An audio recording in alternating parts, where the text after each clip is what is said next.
And whoa, look at Magoo. Magoo streaks into the... Thorpe's got basketballs. They lock handlebars as they go through, but Thorpe's done. Here comes Bradshaw to the outside of Bale. He takes over the number 2 position, and Bradshaw is not done.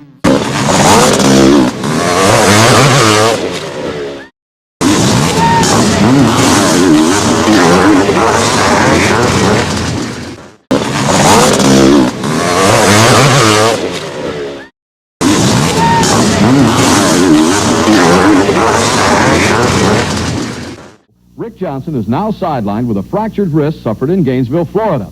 The Honda star and his fellow motocross competitors were in Florida for the traditional season opener of the Outdoor National Motocross Series.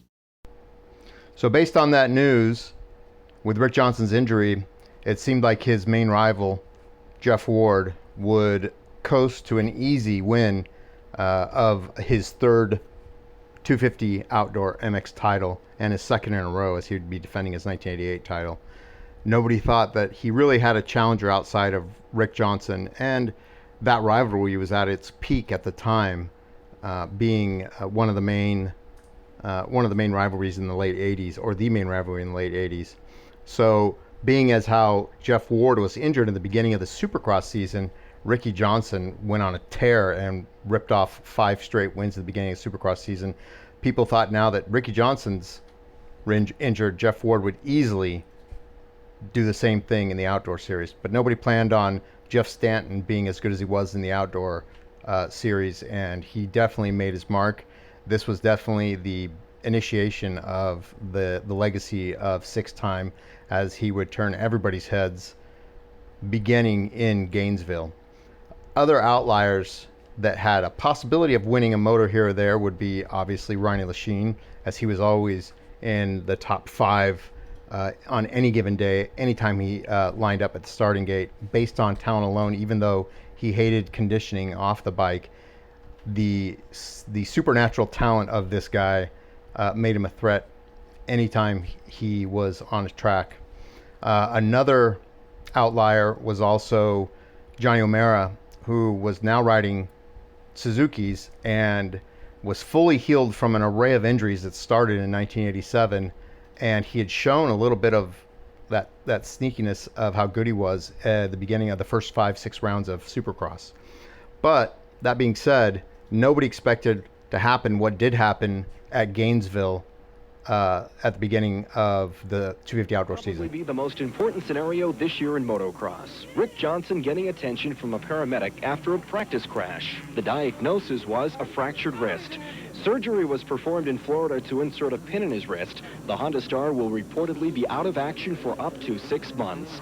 Goodbye, Supercross crown. While Johnson made his exit, others were making their debut. Defending 125cc champ George Holland was the most notable. Next to Holland, number 45, Damon Bradshaw. Most feel Bradshaw will unseat Holland from his throne. Moto number 1 did nothing to alter that opinion as Bradshaw blitzkrieged the competition. Fortunately for Honda supporters, California's Mike Kradowski took up Honda honors in Moto 2, grabbed the Moto win and the overall victory. Bradshaw was credited with 9th in Moto 2 after crashing out late in the going. He still earned 2nd place overall. In the 250 class, the story was twofold. First, the return of Jeff Ward after an ankle injury suffered at the Anaheim Supercross. With Johnson out of the picture, Ward becomes the clear-cut favorite for the 250 crown. Unfortunately, no one bothered to inform Jean-Michel Bale of Ward's title hopes, which was the second story. The French 125cc world champ stunned the Gainesville crowd by beating the American stars on their home soil in Moto 1. Number 7, Jeff Stanton, was impressive, finishing in the runner-up position in both motos to net a 2nd overall. Ward, meanwhile, upheld U.S. honor by taking the 2nd moto. Still, Bale with the 1st and 3rd was the star and the overall champ of the day. 5-time motocross world champion Roger DeCoster has been pumping up Bale as the best in the world. After Gainesville, his argument holds up a lot better. But one race does not make a champion. Both Tishner and O'Mara pointed out the need for a good start to win in today's highly competitive racing, and both of them got one. Unfortunately, right behind was a pair of Jeffs, Stanton and Ward. Suzuki's Ron Tishner, number 11 in 3rd place, was the first to taste the wrath of the Jeffs. He was pushed back to 4th by Stanton on the red number 7 Honda. A few corners later, the other Jeff, This one on a Kawasaki duplicated Stanton's feat, and that put Ward fourth and Tishner fifth. Meanwhile, up front, Johnny O'Mara on the yellow Suzuki was making the most out of his good start by taking the #1 spot from Yamaha's Doug Dubach. Dubach, however, did not take kindly to that and promptly regained the lead. All that early moto dicing, though, was for show only. When the moto boiled down to its final stages, there were only 2 left in contention. Both of them were Jeff's. The winner, the defending 250 national champ, Jeff Ward on the Kawasaki. The checkered flag, Ward had a huge lead and coasted across the line. The second moto was also a Jeff and Jeff confrontation. In this one, though, the leading Jeff at the finish was aboard a Honda. Yeah, I felt really good coming into the 4th and 5th lap from the end, and I was catching on Wardy a little bit, and I just had the opportunity to push him out in the corner, so I did it. And then I just rode smooth and pulled away. With that checkered flag, Jeff Stanton garnered his first ever motocross national win. From Hangtown, the series moved to Axton, Virginia, the home of David Bailey. The early going of Moto #1 was a continuation of the previous week's Hangtown affair. It was Ward #1 in front, with Stanton right behind. The pair of Jeffs dueled in the trees with neither rider willing to give an inch. Then Stanton held it on just a little longer than Ward and took over the #1 spot. From that point, the first moto was as good as over. Stanton from Sherwood, Michigan poured it on and took the easy win. The second moto was a different story, at least at the beginning. Ward took the early lead and, with Stanton mired in traffic, immediately began leaving the field behind. Stanton, with a bad start, had opened the door for Ward, and Ward was on the way through. But then the door was slammed shut. The result of a crash, Ward found himself without a front brake and a set of twisted bars. Shortly thereafter, Ward found himself in second place. Stanton claimed the win in the second moto and his second overall win in as many weeks.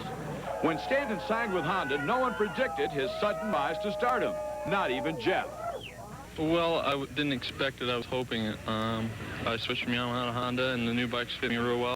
Class, the future is now, and it belongs to rider #7, Jeff Stanton. At the start of the season, the Honda rider, shown here chasing defending 250 champ Jeff Ward, had never won a national. Stanton eventually passed Ward and went on to win both motos, collecting his 3rd national win in a row. En route to his lofty position atop the 250 championship point standings, in the 8 motos run, Stanton has won 5 of them and finished second 3 times. Stanton's numbers are impressive, but consider those of rider #64. 64 national wins, resulting in 6 national titles. They, of course, belong to Bob Hurricane Hanna.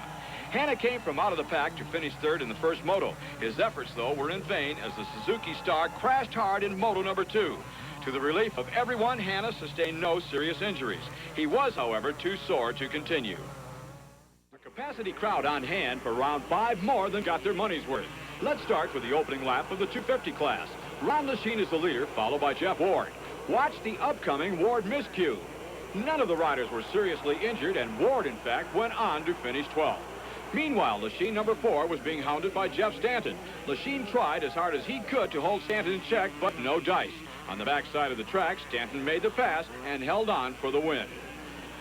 In the second go-round, Ward was in a similar situation. Ward, though, didn't crack. The defending champ turned in a strong ride to take a moto win. The overall win, though, went to Stanton, his 4th in a row.